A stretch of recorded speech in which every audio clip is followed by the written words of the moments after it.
Hi, my name is Yosts. I'm going to be living in Oahu, Hawaii. I've had two enlistments. My first one was in February of 2003 until August of 2007.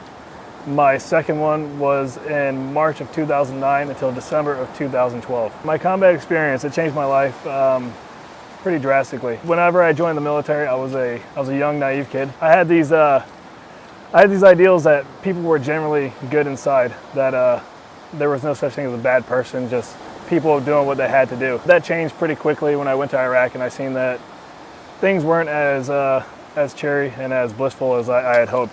The people that did things there and the things that I did see were not acts of people that were trying to defend themselves or protect their way of life. They were monstrosities and crimes against humanity.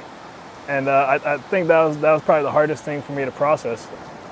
I lost a lot of friends there, brothers,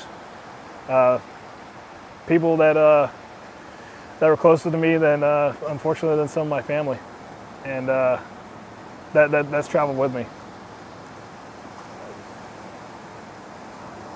I've had a lot of issues with PTSD. I have a TBI, which is a traumatic brain injury from an IED blast that left a nice big bruise along the side of my brain. Scuba diving, if you would have told me I was going to be scuba diving about this time last year, I would have told you you're crazy. It's been my biggest fear has been the ocean. In fact, I've lived away from the ocean. I joined the Army because it was away from the ocean. Everything I've done in my life has been to stay away from the ocean. I even have a tattoo on my ankle with a blue line that says, "Do not fill above this line." This is that's how far I used to go into the water right there. That is literally what that means. I wanted to help people the way that I helped myself. If I had never gotten into scuba diving, I honestly don't know where I'd be right now.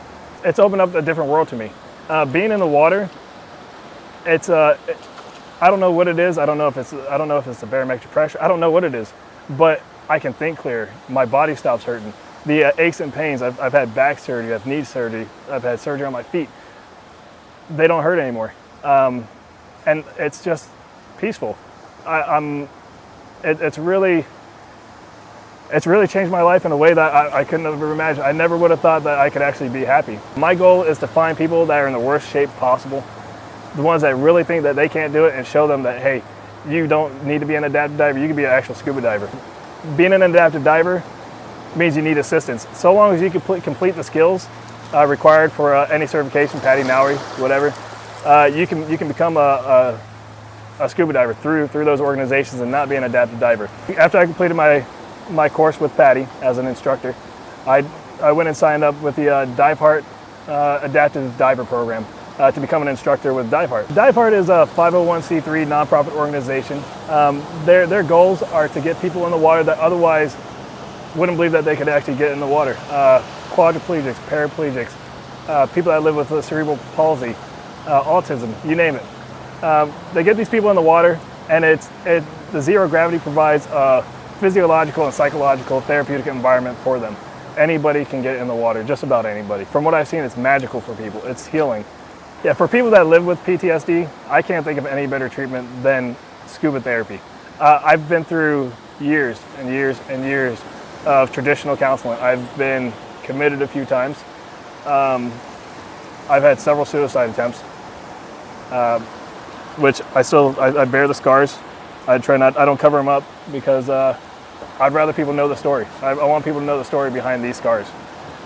I want to become a course director with PADI, with Dive Heart, and I want to open up my own adaptive training facilities somewhere outside of the U.S. in a nice tropical paradise. Now I'm in a much better place to where I'm actually able to help people.